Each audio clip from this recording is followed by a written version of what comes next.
Got two cats on me today. It's nice. Panther Puma. Hey, happy day before Thanksgiving.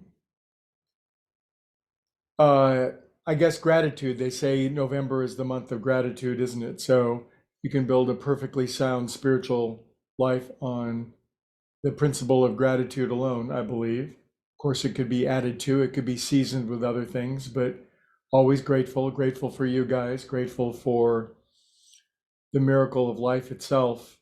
Speaking of life itself, I just wanted to touch briefly on a particular thought, stimulate some thought. The I am a bit of an aficionado of studying near-death experiences, having read many, many, many books on it, and there's a lot of documentaries now and stories on YouTube, et cetera, et cetera.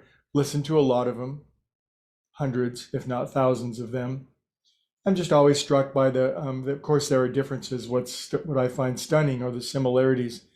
But I know this is a bit of a touchy subject, and I want to be careful with it. But for those who are in great grief or suffering, who attempt to terminate their own life, there are countless stories of people that do that, that have a near-death experience. They come back, and typically they come back with great learning, great insight, great humility, and a newfound wisdom and purpose, as one might imagine, for somebody who is in such dire straits that they would terminate their own existence, or in effect try to. But what they discover is really the most interesting thing, is that you can't terminate your own existence.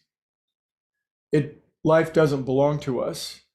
It's an odd thing to say, isn't it? It's like we can't self-extinguish because our life doesn't belong to us. Now, our mortal self, our small, limited mortal coil, can be compressed into such a state of forgetfulness. It can think, I'm just gonna end this sorry affair, and maybe I never should have been in the first place. But then they discover, very much to their chagrin, that they can't.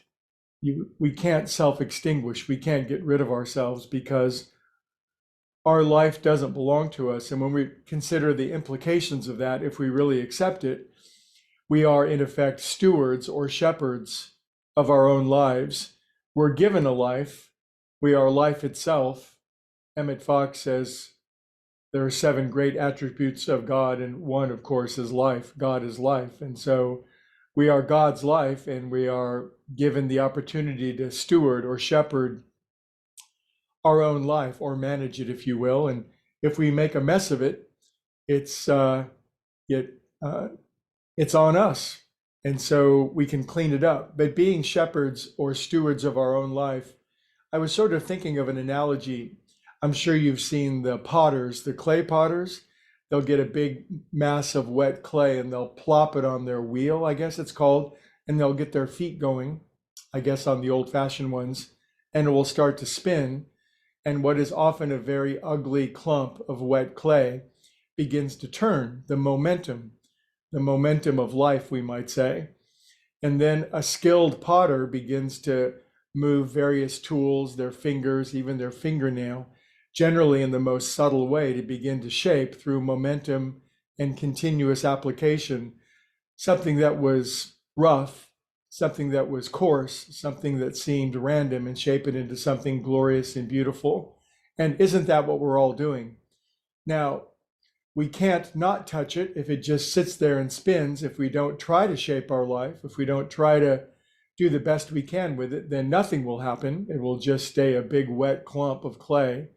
But if we push too hard, if we try to jam ourselves into it, if we use tools that are too large, if we try to do more than what we're capable of, we'll simply turn it into something more grotesque, or knock it off the wheel altogether, thus trying to, terminate our own existence.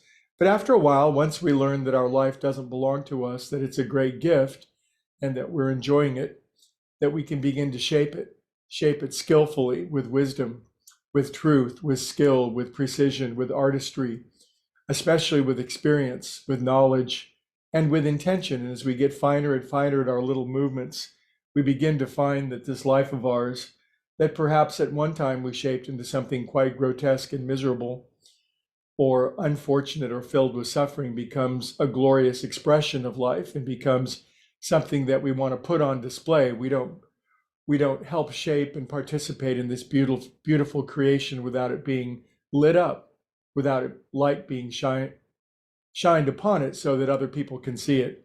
And so I think we're all involved in that, and that's something to be grateful for, because I think all of us know the pain of shaping our lives on occasion into something miserable and grotesque, and yet learning from that and realizing it's a great gift, our life. We can't terminate it or extinguish it, even if we tried, but if we work with it and cooperate and get finer at the using of our tools, we, along with our higher power and the momentum of life, will shape something beautiful. And that's something to be grateful for and something to give thanks for. Have a great Thanksgiving. I'll see you Friday. We'll do a pre-Black Friday shopping meditation. I love you a lot, and I'll see you guys next time.